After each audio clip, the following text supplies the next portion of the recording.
Hello everyone, welcome back to my channel. Today recipe వచ్చేసి తాటి చేప. మనం చిన్నప్పుడు చాలా ఇష్టంగా తింటాం కదా. అలా కొనుక్కున్న దాంట్లో ఈజీగా డస్ట్ ఉంటే తినలేము. మనం ఇంట్లోనే ఈజీగా ఎలా ప్రిపేర్ చేయాలో వీడియోలోకి వెళ్ళిపోదాం. ఇది తాటికాయ అంటారు. పైన షెల్ తీసేసుకొని దీని చుట్టూ ఉన్న ఆ బ్లాక్ ఉన్న పార్ట్ని కూడా లాగేసుకొని ఇలా తీసుకుంటే 3 పార్ట్లుగా ఒక్కో తాటికాయలో 3 విత్తనాలు ఉంటాయి.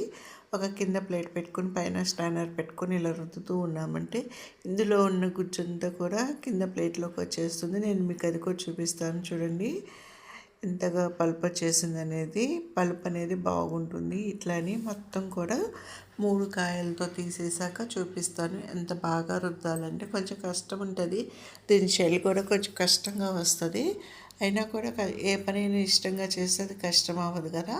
ఇలా మొత్తం అన్నీ కూడా తాటికాయలు గీరేసాక ఇది కొన్ని పల్ప్ అయితే ఇంత వచ్చేసింది. ఈ పల్పునంతా కూడా ఒక స్టీల్ బాండీలోకి వేసుకుంటున్నాను. నేను వేసుకొని మీ దగ్గర ఉంటే బెల్లాన్ని వేసుకోండి. నా దగ్గర బెల్లం అవైలబుల్గా లేదు కాబట్టి నేను షుగర్ ఇక్కడ 4 టేబుల్ స్పూన్లు యాడ్ చేస్తున్నాను. మీకు బెల్లము షుగరు వద్దనుకుంటే పొయ్యి మీద కొంచెం సేపు ఉంచేసి ఒక 5-10 నిమిషాలు కలుపుకొని మీరు పేపర్ మీద కానీ ప్లేట్ మీద కానీ పోసుకోవచ్చు. సో అలా అసలు ఏమీ షుగర్ కానీ బెల్లం కానీ వేయకపోతే కొంచెం వగరుగా ఉంటుంది, తినలేము. ఇప్పుడు చూడండి, షుగర్ వెయిట్ అనేది అంతా కరిగి మంచి సిల్కీ టెక్స్చర్ వచ్చింది కదా. ఈ టైంలో స్టవ్ ఆఫ్ చేసేసుకొని దీన్ని పూర్తిగా చల్లారి పెట్టుకుందాము.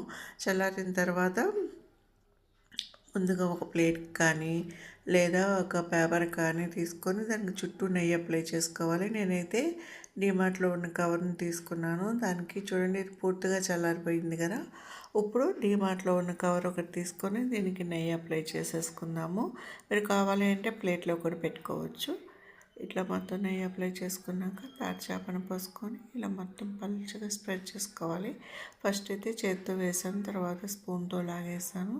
ఇది ఎండిగా బాగా ఎండితే కవర్ ఊడొచ్చేస్తుంది. సో బాగా ఎండగా ఉండాలండి, లేదు అంటే 2-3 డేస్ పడుతుంది. సో చూడండి, ఇదంతా కూడా చేత్తో వేసుకున్నాక మనం మళ్ళీ స్పూన్తో కానీ గరిటతో కానీ ఇలా అంతా స్ప్రెడ్ చేసుకున్నాక చూడండి సమంగా వచ్చేసింది కదా. ఇది బాగా ఎండగా ఉన్న రోజు పెట్టాను, ఈజీగా ఊడొచ్చేస్తుంది. దీన్ని సింపుల్గా కట్ చేసుకొని రౌండ్గా చుట్టి ప్లేట్లో పెట్టుకున్నా, లేదంటే మడతేసి అలా పెట్టేశాను.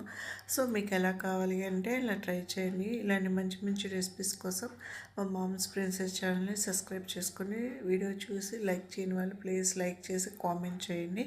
ఇలాంటి మంచి మంచి రెసిపీస్ ఎన్నో మీ దాకా తీసుకొస్తాను. చూడండి ఎంత సింపుల్గా తాటి చేప రెడీ. Thank you.